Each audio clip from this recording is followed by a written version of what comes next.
Shalom, salam sejahtera dalam kasih Kristus. Kali ini kita akan melanjutkan ulasan firman Tuhan dengan judul besar, Hidup Bersama dengan Rukun. Kemarin kita telah mempelajari betapa pentingnya, alangkah indahnya jikalau kita hidup bersama dengan rukun. Saudara-saudara yang dikasihi oleh Tuhan, Tuhan sangat senang dan bangga atas eksistensi keberadaan kita ada di dunia ini, oleh karena kita memiliki gaya, pola hidup, dan kebiasaan untuk hidup dalam kerukunan, kedamaian, kesatuan, kekompakan, dan kesehatan. Dan hal itu tentunya dimulai dari keluarga kita masing-masing, dan lebih spesifik lagi dimulai dari diri kita. Kenapa perubahan ke arah yang lebih baik itu terjadi dimulai dari diri sendiri? Karena firman Tuhan tegas berkata, segala sesuatu yang kau kehendaki supaya orang perbuat kepadamu, perbuatlah demikian kepada mereka. Itulah isi seluruh hukum Taurat dan kitab para nabi. Jadi kita orang-orang Kristen tidak pernah mengutamakan menuntut orang lain untuk melakukan sesuatu yang baik dan positif terlebih dahulu. Tetapi selalu dimulai dari diri kita sendiri. Termasuk dalam hal menghadirkan kekompakan, kerukunan, kesehatan, kedamaian, kesatuan di dalam keluarga. Harus masing-masing belajar memulai dari diri sendiri, introspeksi, koreksi, evaluasi diri. Hal itulah yang memungkinkan bagaimana supaya keutuhan, kesatuan, kerukunan, kekompakan itu terjadi dalam kehidupan kita. Kita kalau rukun, maka kita akan kuat. Kalau kita kompak, maka kita akan mampu menanggung beban yang berat.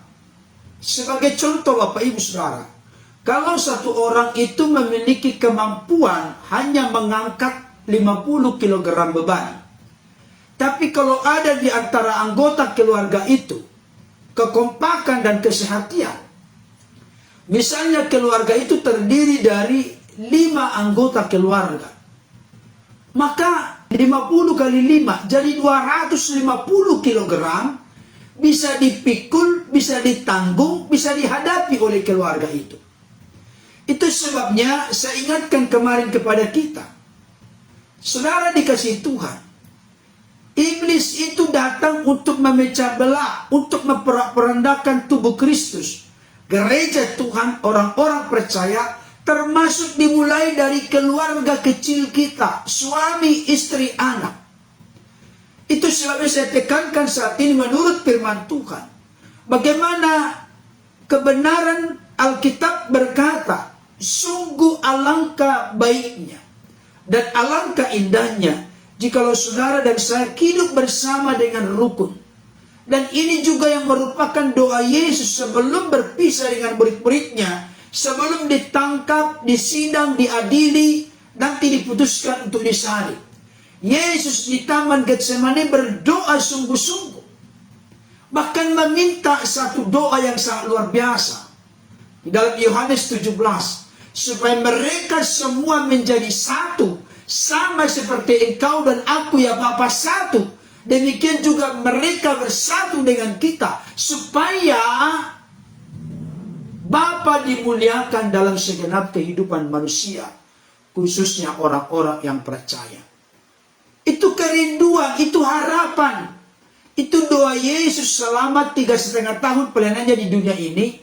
Bagaimana supaya terjadi unity, kesatuan, kekompakan, kerukunan, kesehatan di dalam tubuh Kristus yang adalah gereja dan jemaat Tuhan.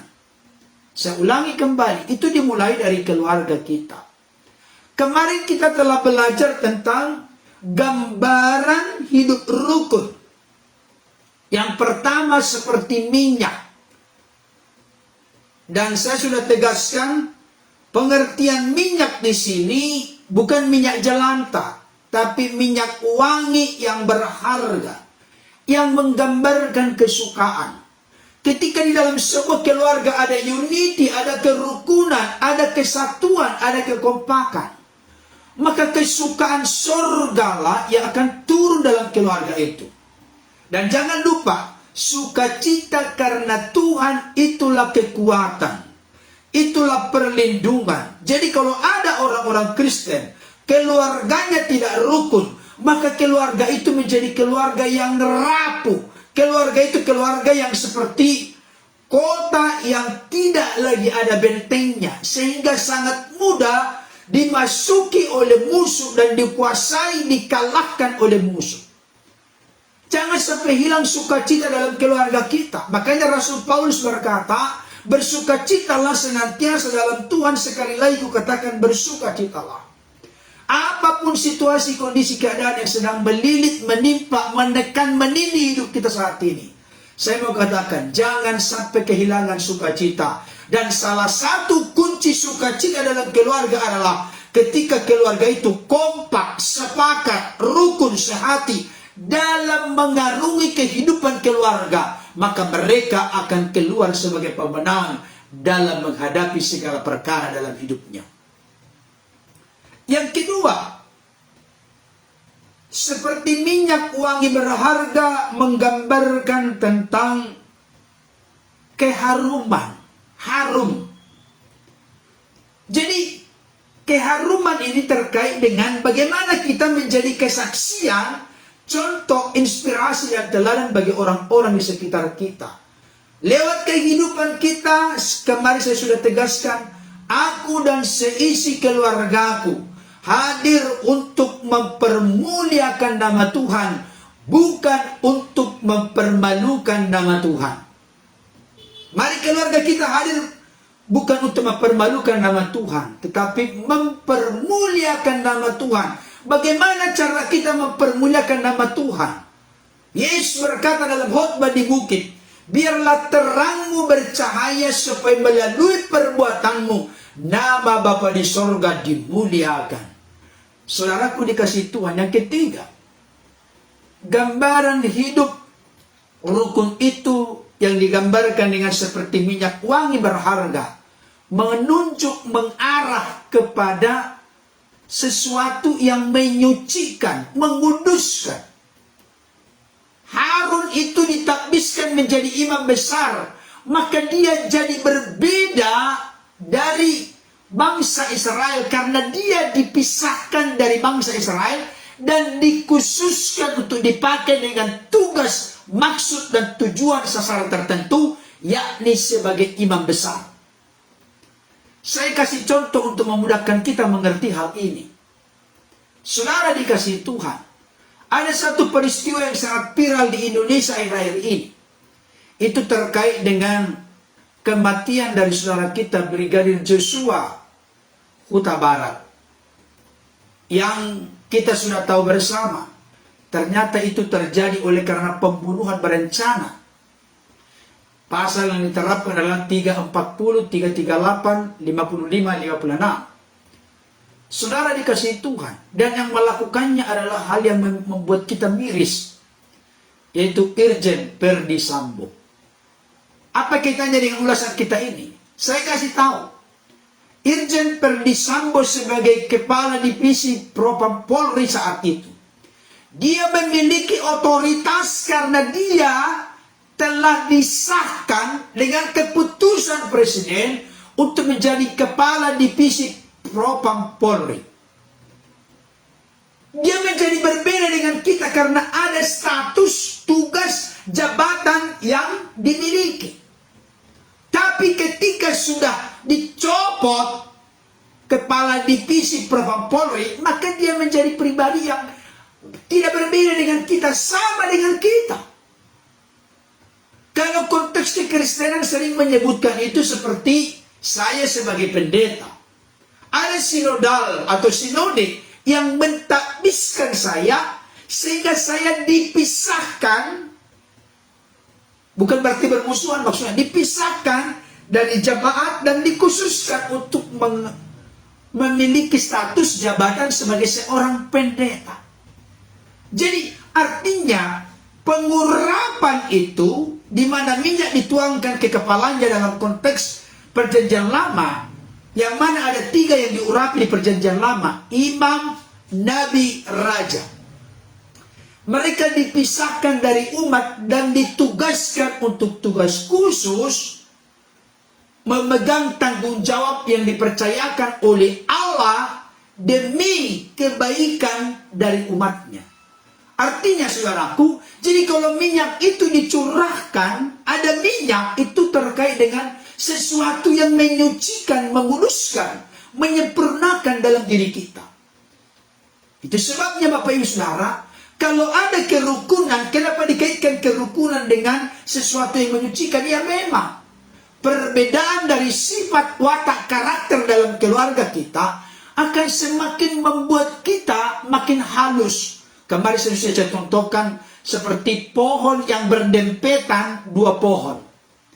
Ketika angin kencang bertiup, dalam gambaran konteks kita ini adalah masalah, pergumulan, persoalan. Maka pohon itu bergesekan antara satu pohon dengan pohon lain. Maka kulitnya bukan makin kasar, tapi makin halus. Demikian juga dengan kita, perbedaan sifat watak karakter dalam keluarga. Ketika ditangani, dikelola dengan baik, maka bukan membawa kehancuran, membawa perpecahan, tapi justru membawa kita makin disucikan, dikuduskan, disempurnakan sehingga menjadi serupa dengan Kristus dalam sifat watak karakter kita. Nah, sekarang saya masuk kepada gambaran yang kedua. Seperti janji saya kemarin, dikatakan begini Bapak Ibu Saudara, Mazmur 133 ayat yang ketiga. Seperti embun gunung Hermon yang turun ke atas gunung-gunung Sion. Sampai di situ dulu. Seperti embun gunung Hermon yang turun ke atas gunung-gunung Sion. Ini digambarkan satu kata yang sangat menarik, embun.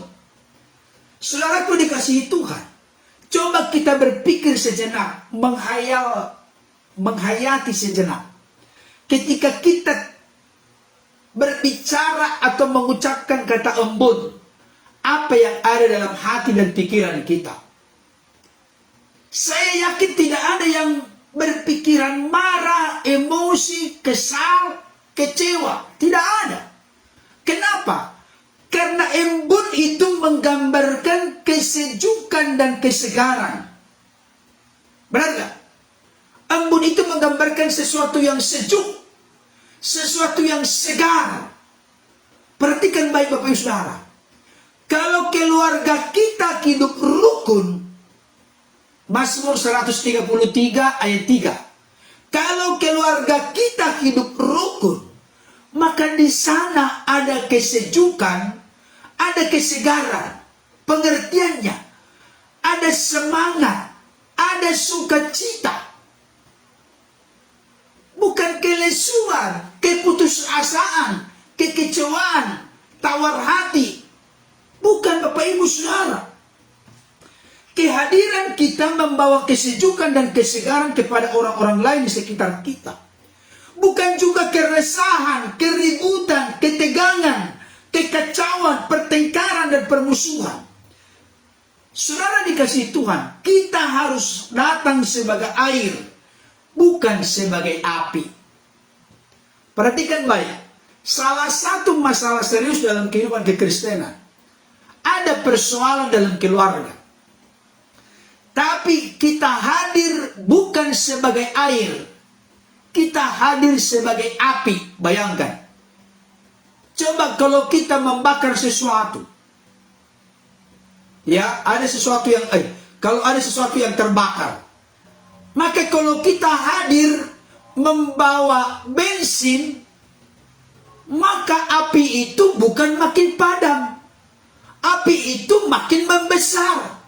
Bahkan lama-kelamaan tidak terkontrol, tidak terkendali.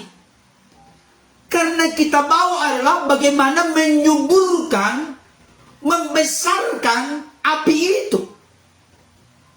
Tapi ketika ada api, mari kita jangan lagi menambah api. Jangan lagi menambah bensin atau minyak tanah. Tapi marilah kita hadir menjadi air. Membawa air. Maka api yang menyala itu, yang tadinya masih terkontrol, terkendali, api itu yang tadinya mau membakar suasana kehidupan keluarga, api itu menjadi mati. Saudara dikasih oleh Tuhan, coba kita renungkan, kita pikirkan, kita hayati sungguh-sungguh saat ini.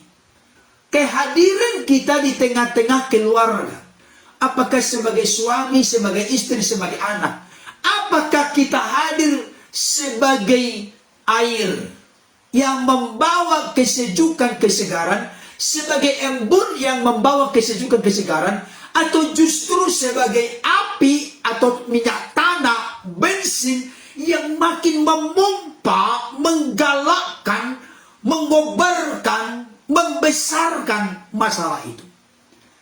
Saya kasih prinsip untuk kita semua. Perhatikan baik, saya dapatkan ini dari adik saya. Adik saya yang bukan pendeta. Beliau berkata begini, orang-orang Kristen yang arif dan bijaksana adalah orang-orang Kristen yang mana ketika menghadapi masalah, masalah yang besar diperkecil, masalah yang kecil ditiadakan. Itu yang menjadi prinsip kita. Jangan masalah yang kecil, yang kelihatan sepele, diperbesar, diungkit-ungkit. Contoh, ini sering terjadi dalam keluarga. Ada masalah dalam keluarga, sulit mendidik anak. Ketika sulit mendidik anak, maka memang nilai anak kita barangkali jadi merah, jadi rendah. Ketika nilai anak merah, maka sampailah informasi itu kepada suami. Ketika sampai kepada suami, maka suaminya kesal dan marah. Ketika suami kesal dan marah, dia marahi istrinya. Karena kebetulan istrinya sebagai ibu rumah tangga, dan sang ayah atau bapak suami ini bekerja di kantor atau di perusahaan lah. Ini contoh. Maka suami ini pun marah kepada istrinya. Dia berkata kepada istrinya, apanya kerjaan kau di rumah? Masa anak gak bisa diajarin? Masa nilai punten 0? Nilai merah. Saudara dikasih Tuhan, tadi topiknya itu adalah topik nilai anak rendah karena malas belajar. Tapi kalau ini tidak terkontrol, memang dasar bodoh kau. Misalnya contoh, mohon maaf ini ya, dasar bodoh. Persis kau bodohnya seperti orang tuamu. Bayangkan, orang tua terlibat oleh karena anak yang malas belajar dan punya nilai rendah. Kalau tidak terkontrol Bapak Saudara, bayangkan, kau hina-hina bapakku, kamu hina-hina orang tuaku, aku tidak terima. Emang orang tuamu sudah, wah, jadi ini jadi subur dia, Saudara. Bayangkan, saya kasih tahu, kalau tidak terhindarkan dalam keluarga, dengarkan baik ini, kelihatan agak geli. Kalau Bapak Ibu Saudara bertengkar di rumah, di keluarga masing-masing, saya kasih resep.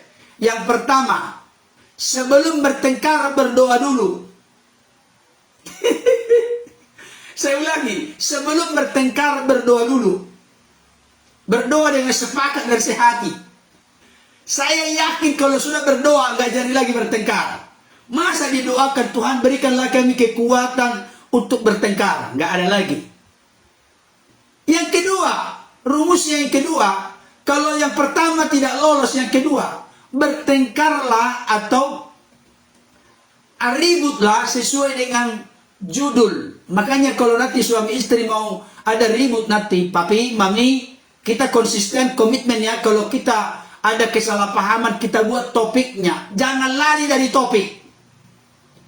Kalau lari dari topik, nanti yang kecil menjadi besar, yang besar menjadi tidak terkontrol, tidak terkendali. Saya tidak sedang mengajarkan supaya Bapak Ibu Saudara bertengkar. Bukan. Tapi kadangkala keruwetan terjadi, keresahan terjadi, keributan terjadi, tidak ada kedamaian dalam keluarga. Karena apa? Karena kita tidak punya topik ketika ada persoalan. Mengembang, menjalar kemana-mana. Seperti kanker yang ganas, Bapak Ibu Saudara. Dengarkan baik, api itu kalau kecil masih bisa dikontrol, dikendalikan, masih mudah.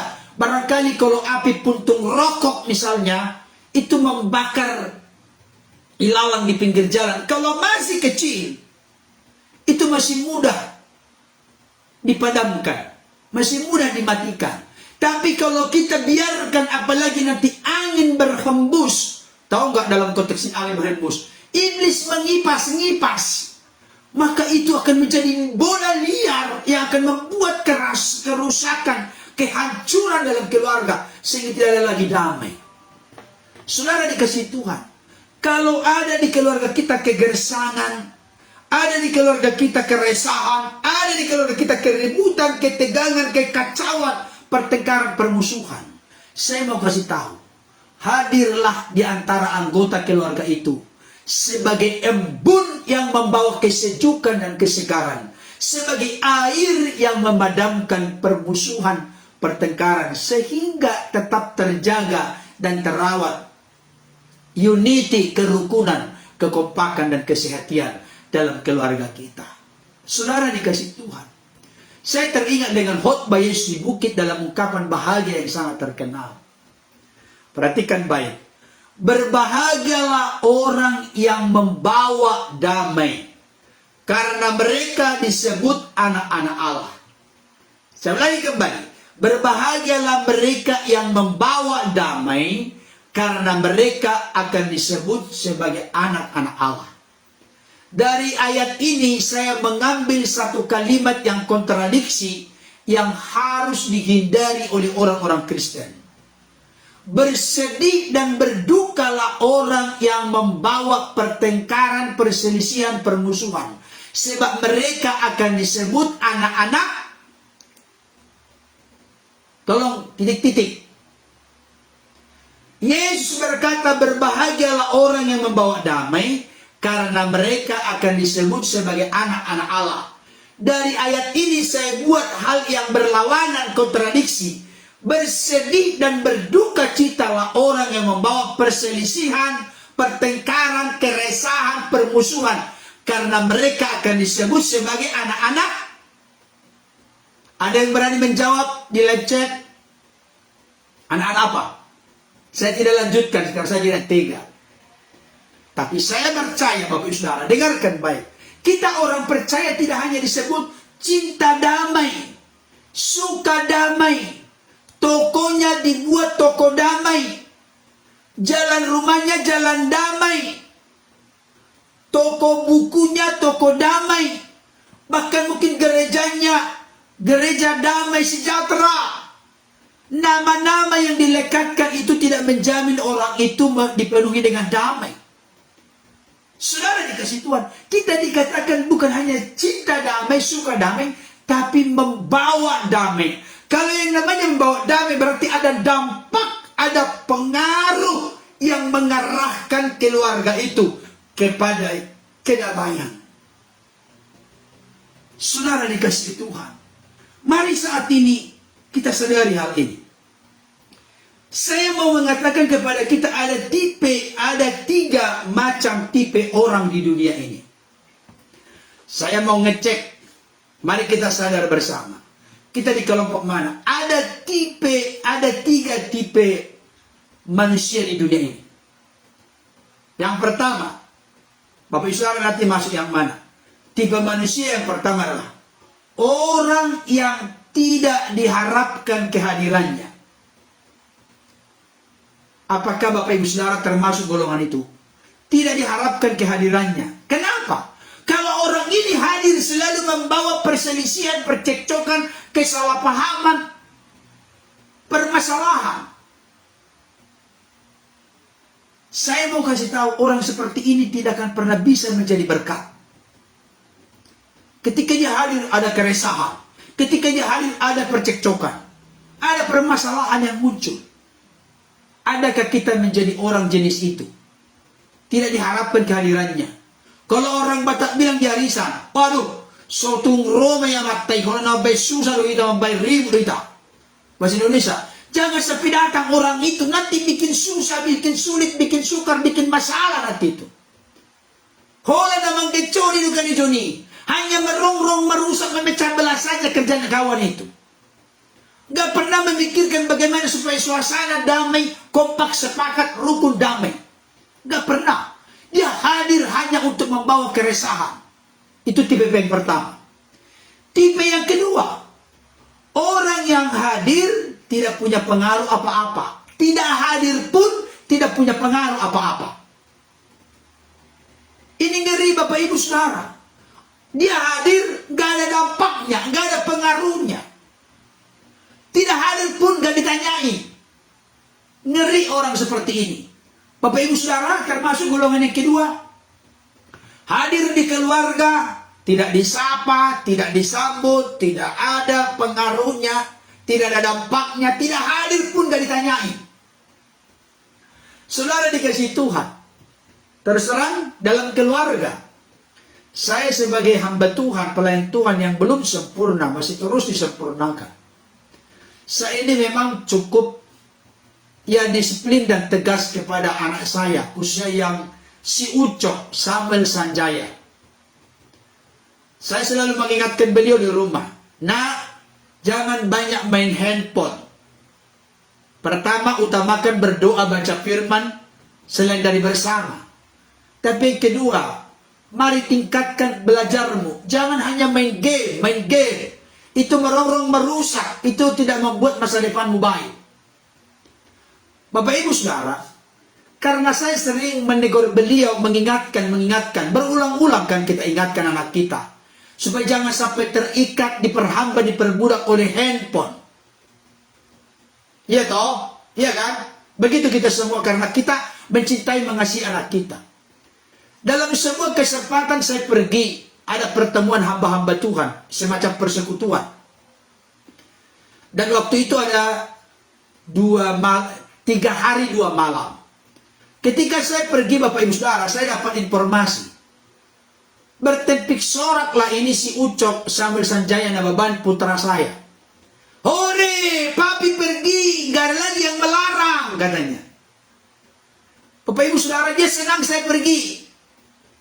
Karena tidak lagi yang melarang dia, nanti mengingatkan dia untuk tidak bermain-main handphone terus. Tapi dengarkan baik, Bapak Ibu Saudara. Ketika saya satu malam di sana, ini yang membuat saya bangga. Ketika satu malam di tempat saya persekutuan hamba Tuhan secara nasional, maka beliau pun berkata kepada istri saya, maminya, kenapa saya tahu cerita ini semua karena istri saya bercerita ulang. Papi, begini katanya. Tetapi setelah satu malam saya di sana, ternyata, mami, ternyata nggak enak juga ya kalau papi tidak ada di sini. Bayangkan. Dia barangkali mungkin kesal karena saya menasihati dia. Dia mengganggu kedamaian saya, ketenangan saya. Kesukaan terikat terbelenggu dengan handphone. Tapi ternyata ketika satu malam saya di sana, waduh, dia kangen juga, dia rindu juga. Karena apa? Karena dia mulai bertumbuh dan sadar, oh ternyata papi ini menasihati saya supaya jangan terlalu banyak meluangkan waktu kepada handphone. Karena dia mencintai dan mengasihi saya. Dia kangen, dia rindu kepada saya. Bahkan dia minta kepada maminya, mami, telepon dulu papi, saya mau ngomong, saya mau dengar suaranya, katanya. Bayangkan Bapak Ibu Saudara, berarti saya dirasakan putra saya kehilangan kalau saya tidak ada. Kalaupun saya cerewet, seperti ibu-ibu biasanya. Saya cerewet kepada anak saya karena saya mencintai, mengasihi dia. Saudara dikasih Tuhan, adakah Bapak Ibu Saudara termasuk golongan yang pertama tadi, tidak diharapkan kehadirannya. Sotung Roma tu persekutuan tu arisan. Jangan sampai datang orang itu, bikin sukar, bikin sulit kita, bikin susah. Yang kedua, hadir tidak punya pengaruh, tidak hadir pun tidak ditanyai. Saya kasih tahu kalau kita sebagai bapak dan ibu model seperti ini, saya mau katakan dengan rendah hati, didasari dengan kasih. Mari kita sadar dan bertobat. Kalau sampai anak kita tidak merindukan kita, tidak mengharapkan kehadiran kita. Wow, itu ngeri Bapak Ibu Saudara. Jangan-jangan ada sifat watak karakter yang mereka rasakan menyakiti hati mereka. Dan salah satu di antaranya Bapak Ibu Saudara, bisa saja karena suami begitu kasar, begitu jahat kepada istrinya, sehingga anak jadi terpukul, semacam trauma. Mereka tumbuh kebencian. Masa mamiku sudah berjuang membesarkan aku, menyusui aku, merawat aku, kok begitu diperlakukan Bapak? Saudara dikasih Tuhan Bapak, sadar, rendahkan hati, berubah dan bertobat kembali, serahkan persembahkan hidup kepada Tuhan. Kalau demikian nanti tetap bertahan, kita kasar kepada istri kita, kita perlakukan dengan tidak baik dia. Ternyata hal itu disoroti, diperhatikan oleh anak-anak kita. Hal itu akan membawa keresahan, ketidaksinkronan, ketidakharmonisan dalam keluarga. Maka hal itu akan memecah belah kerukunan, kesatuan, kekompakan, kesehatian dalam keluarga kita. Saya kasih tahu, sampaikan ini sepele Bapak Ibu Saudara kelihatan. Tapi ini sangat basic dan mendasar dalam keluarga kita. Mari kita kelola keluarga kita. Saya kasih tahu. Keluarga kita ini masih banyak kekurangan, kelemahan. Sekalipun mungkin sudah 5 tahun, 10 tahun, belasan tahun kita berkeluarga, tidak ada yang namanya lulus berumah tangga. Tidak ada. Tapi yang ada adalah kita terus belajar untuk makin sempurna dan sempurnakan dalam menata keharmonisan, kebahagiaan, kerukunan, kekompakan, kesehatan dalam keluarga kita. Setuju tidak? Amin Bapak Ibu Saudara. Tapi yang ketiga adalah, ini yang luar biasa. Kalau pertama orang yang tidak diharapkan kehadirannya, yang kedua orang yang kehadirannya tidak punya dampak, tidak hadir pun tidak ditanyain, tidak dipedulikan sama sekali, cuek, gak ada punya pengaruh. Inilah yang disebut Yesus dengan garam. Garam yang jika garam sudah menjadi tawar, dengan apakah dia diasinkan? Tidak ada lagi gunanya selain dibuang dan diinjak orang. Saudara dikasih Tuhan, jangan rasa garam kita tawar. Garam itu mewarnai bukan diwarnai, mempengaruhi bukan dipengaruhi, mencegah pembusukan bukan turut membusukkan, mempererat. Kemarin sudah saya kasih contoh, bawang, cabai, tomat, ketika dibarengi, diulek pakai garam, maka menjadi perekat, pemersatu garam itu, sehingga mudah diulek bawang, cabai, tomat. Jadi sebagai garam kita ini membawa kesatuan, tapi garam yang sudah menjadi tawar akan membawa perpecahan. Tidak ada lagi gunanya selain dibuang dan diinjak orang. Jangan rasa garam kita menjadi tawar. Karena kalau sudah rasa garam menjadi tawar, kita tidak punya pengaruh dan dampak apa-apa. Tapi yang ketiga Bapak Ibu Saudara, yang sangat luar biasa, orang yang sangat diharapkan kehadirannya. Saya berdoa Bapak Sinyo Laupati dipakai oleh Tuhan bersama dengan Bapak Ibu Saudara, dimanapun berada, ketemu dengan siapapun, jadilah menjadi orang yang diharapkan kehadirannya, bahkan sangat diharapkan kehadirannya. Contoh, orang Batak itu terkenal dengan arisan-arisan, arisan marga, arisan parsahu tahun, satu wilayah tertentu, di sana ada orang-orang Batak, ada paguyuban orang Batak. Saya yakin juga keluarga lain juga memiliki seperti itu. Bayangkan contoh, saya kasih contoh pada saat ini, seperti Bapak Sinyo Laupati.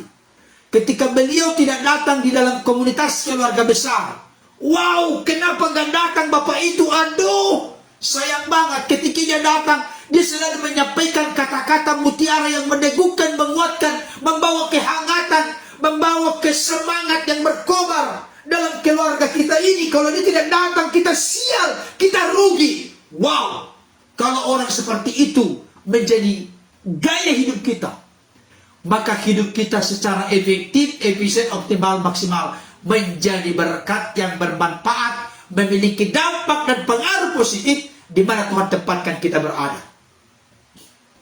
Saya berdoa Bapak Ibu Saudara, supaya masing-masing kita masuk kepada kategori tipe manusia yang ketiga ini.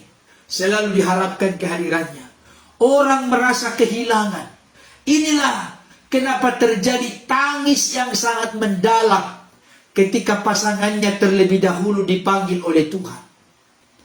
Saudara dikasih Tuhan, saya mendapat inspirasi dari istri saya. Suami istri itu seperti dua pasang kaki. Dua pasang kaki, bayangkan. Dua pasang kaki ketika berjalan sedemikian rupa, maka akan mencapai tujuan.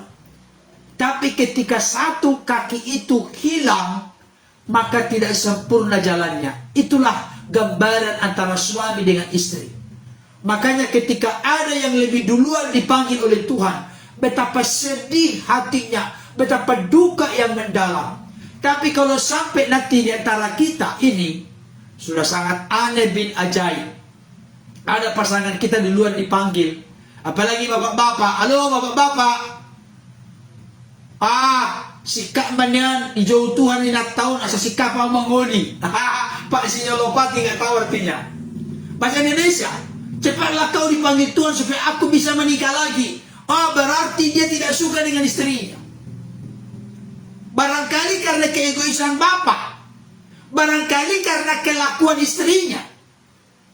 Tapi orang Kristen tidak boleh mengambil konklusi kesimpulan seperti itu. Aku setia mengasihi engkau dalam suka dan duka, dalam sakit dan sehat, dalam kaya dan miskin, dalam hal apapun. Hanya maut yang memisahkan kita. Saya berdoa saat ini Bapak Ibu Saudara, di tengah-tengah ketidaksempurnaan pasangan suami istri, saya berdoa tetap berpegang kepada prinsip firman Tuhan.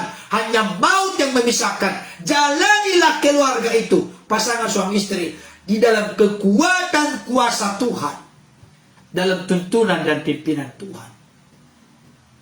Saudara dikasih Tuhan, sekali lagi saya ulangi, itulah penyebabnya. Makanya seorang istri menangis meraung-raung ketika suaminya duluan dipanggil Tuhan. Karena apa?